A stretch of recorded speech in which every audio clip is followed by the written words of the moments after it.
नमस्कार साथियों, easy easy life YouTube channel पर आप सभी का हार्दिक स्वागत है। आज हम लेकर आए हैं आपके लिए 23 जुलाई को जो रीट का लेवल 2 का जो एग्ज़ाम हुआ था पहला, यानी कि जो सेकंड शिफ्ट एग्ज़ाम हुआ था 23 तारीख का, उसकी आंसर की लेके आए हैं लैंग्वेज 1 की। तो आइए शुरू करते हैं। Words that are understood and constantly used form. तो इसका आंसर क्या हो जाएगा? Limited vocabulary, active vocabulary, passive vocabulary या कांस्टेंट वोकेबलरी। तो इसका हो जाएगा एक्टिव वोकैब। फिर है doctor West comprehension test was. Doctor West का जो कंप्रीहेंशन टेस्ट था ये किसके ऊपर बेस्ड था? तो ये नॉन लिंग्विस्टिक के ऊपर बेस्ड था। थर्ड है वेरिएबल्स कैन बी इंटरचेंज्ड इन। तो इसका जो आंसर हो जाएगा ये हो जाएगा compound substitution. Next question is new words at early stages should refer two objects and action which can be shown and demonstrated in the classroom is a precaution of. तो यहाँ पर इसका आंसर आएगा डायरेक्ट मेथड। नेक्स्ट है the exercise of listening skill is. तो देखिए pamphlet, advertisement, board, poster इनमें से नहीं होती है। इसका आंसर हो जाएगा sports commentary on a radio. Next is which one of the following is a measure to improve bad hand writings. Bad hand writing को इम्प्रूव करने का सबसे जो अप्रोप्रिएट आंसर है वो ये है use of proper posture. Next question is blank is not a technical characteristics of a textbook. Text book की टेक्निकल कैरेक्टरिस्टिक्स में क्या शामिल नहीं है? तो कैरेक्टरिस्टिक्स जो टेक्स्ट बुक की है उसमें टेक्निकल में तो प्रॉपर स्पेसिंग और मार्जिन भी देखा जाता है, गुड क्वालिटी का वाइट पेपर भी देखा जाता है, readable size of the letter भी देखा जाता है। तो लेंदी टेक्स्ट से इसका कोई लेना देना टेक्निकल टर्म्स का कोई नहीं होता है। Next question is black board is the aids of teaching. तो ये देखिए ब्लैक बोर्ड जो है ये चीपेस्ट एड के रूप में काम में लिया जाता है। Next is audio visual add saves. देखिए ऑडियो विजुअल एड्स कई तो होते हैं, टाइम सेवियर भी होते हैं, कई मनी सेवियर भी होते हैं, इंटरेस्ट को क्रिएट करते हैं, है ना। तो यहाँ पर ये वर्बल इनपुट को भी कई बार कम करते हैं, लेकिन देखा जाए तो ये एफर्ट्स को बहुत कम कर देते हैं। तो इसका मोस्ट अप्रोप्रिएट आंसर एफर्ट पे जाता है। Next question is student improve their critical thinking in. Student की जो क्रिटिकल थिंकिंग है वो राइटिंग टेस्ट में सबसे ज़्यादा निखर कर आती है। अगर आप उनको शॉर्ट आंसर पूछते हैं, लॉन्ग क्वेश्चन पूछते हैं या थियोरेटिकल मैटर जो भी कंटेंट पूछा जाता है तो क्रिटिकल थिंकिंग उनकी राइटिंग में ही आती है, पीयर असेसमेंट में या पोर्टफोलियो या क्लोज टेस्ट में नहीं आती है।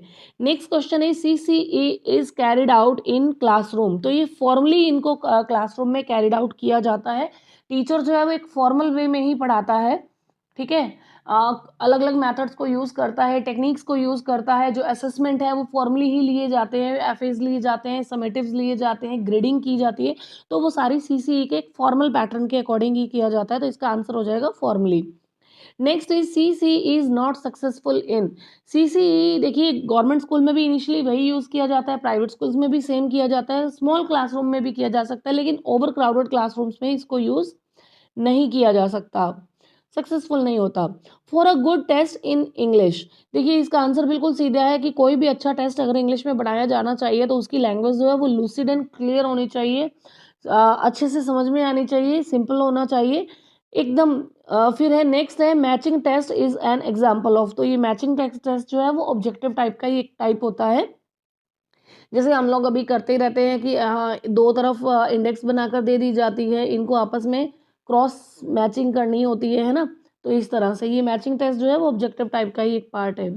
Next question is the synonym of refuse is. Synonym का बताना है, सिनोनिम बताना है रिफ्यूज का, तो वो हो जाता है denied. Antonym of politely, politely का होता है रैशली एंटोनिम। फिर है करेक्ट स्पेलिंग ऑफ, तो इसकी हो जाएगी बी ऑप्शन एकेडमिशियन। फिर है the verb form of enrol is, तो एनरोल हो जाएगा ये ए ऑप्शन। नेक्स्ट है part time stands for. Part time का मतलब क्या होता है? Working less than standard hours. हम लोग 10 to 5 जॉब देखते हैं, 9 to 6 की जॉब देखते हैं। तो इस तरह से ये पार्ट टाइम का जो स्टैंड करता है वो स्टैंडर्ड आवर से कम के टाइम को इंडिकेट करता है। Next is he howled with happiness.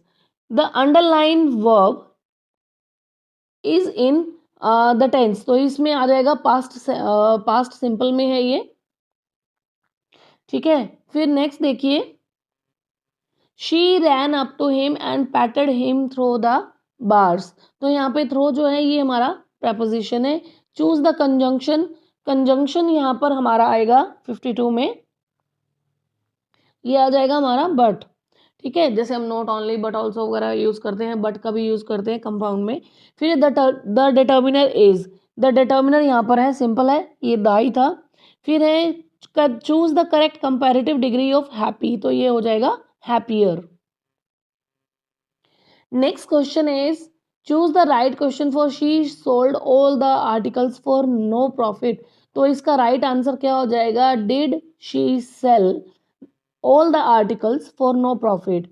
Next question है choose the active voice of, यहाँ पर पैसिव फॉर्म दिया हुआ है, हमें उसका एक्टिव फॉर्म बनाना था, तो इसका आंसर हो जाएगा C. Sania's maternal aunt had supported Saina, sorry Saina है, सानिया नहीं है, Saina had been supported by her maternal aunt. तो इसका जो एक्टिव फॉर्म होगा वो क्या होगा, Saina's, sorry Saina's maternal aunt had supported Saina. Next question is the saint chanted God is great, the indirect speech of this sentence is. तो इसमें आएगा the saint said that God is great. तो इसका हो जाएगा A option. The word for phonetic transcription of immediately, ये तो बिल्कुल इजी था। The number of vowels is, ये हो जाएगा 20, क्योंकि हम लोग पढ़ते हैं फोनेटिक्स में हमारे पास 10 तो प्योर वोवल होते हैं और ये 12 होते हैं ग्लाइड्स, तो इनका जो टोटल नंबर हो जाता है वो हो जाता है 20। ठीक है, फिर लास्ट क्वेश्चन था the knowledge can be stored in mind permanently.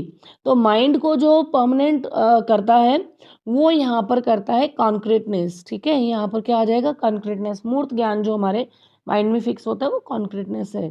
ठीक है, तो आज के लिए इतना ही। आपके क्वेश्चन कितने सही होते हैं हमें फीडबैक में ज़रूर बताएं। चैनल से जुड़े रहिए और आगे की वीडियोस को देखने के लिए लाइक शेयर और सब्सक्राइब करना ना भूलें। हार्दिक धन्यवाद, आभार।